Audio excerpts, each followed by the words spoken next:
আসসালামু আলাইকুম। আবার চলে আসলাম নতুন আরেকটি ব্লগ নিয়ে। আজকে আমাদের এই যে গাছগুলো কুরবানির পরে কেমন হয়েছে তাই আর কি দেখতে আসছিলাম। কলা গাছ, এই যে আমাদের মরিচ গাছ, এখনো মরিচ গাছে মরিচ আসে নাই এটার মধ্যে, আর এটার মধ্যে আসছে। এটা গত বছরের গাছ, কিছু কিছু আছে ওই পাশ দিয়ে, নিচের এই দিক দিয়ে কিছু কিছু আছে।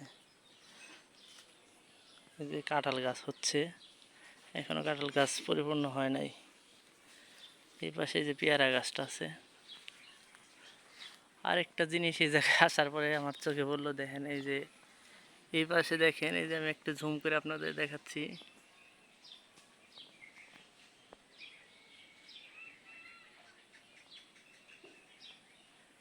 এগুলো হলো ডুমুর, শুদ্ধ ভাষা হলো ডুমুর।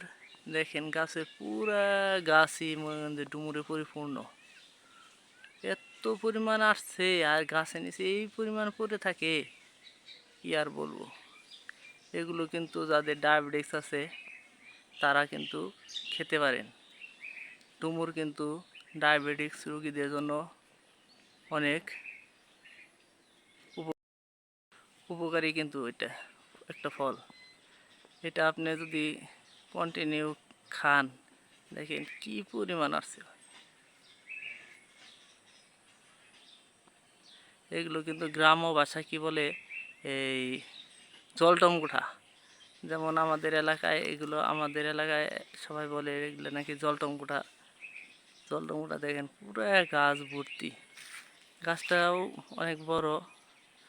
দেখেন গাছের ডাল পাল আর যা আছে সবগুলোর মধ্যেই কিন্তু এই ডুমুর ফল। ডুমুর ফল কি পরিমাণ আসে, আর আমরা এগুলা খাই না। এগুলা গাছের নিচে পাকলে পারা দেখা যায় যে পড়ে যায়। এই যে নিচের এই দিক দিয়েও ছিল, এই যে এগুলো আমরা কি করছি, কাইটা কেটে ফালাই দিছি। ডুমুর ফল যাদের ডায়াবেটিস আছে তারা অবশ্যই খাবেন। আবার এটা বেশি খাওয়া ঠিক না, বেশি খেলে কি হয়, পাতলা পায়খানা হতে পারে, পেটের সমস্যা হতে পারে। পেটের সমস্যা থেকে আপনি এটা নির্মূল করতে পারেন। এটা যদি আপনি খান তাহলে কিন্তু আপনার পেটের সমস্যা হবে না আশা করতেছি। তো সবাই ভালো থাকেন, সুস্থ থাকেন। আল্লাহ হাফেজ। ভিডিওটি শেষ পর্যন্ত দেখার জন্য অসংখ্য অসংখ্য ধন্যবাদ।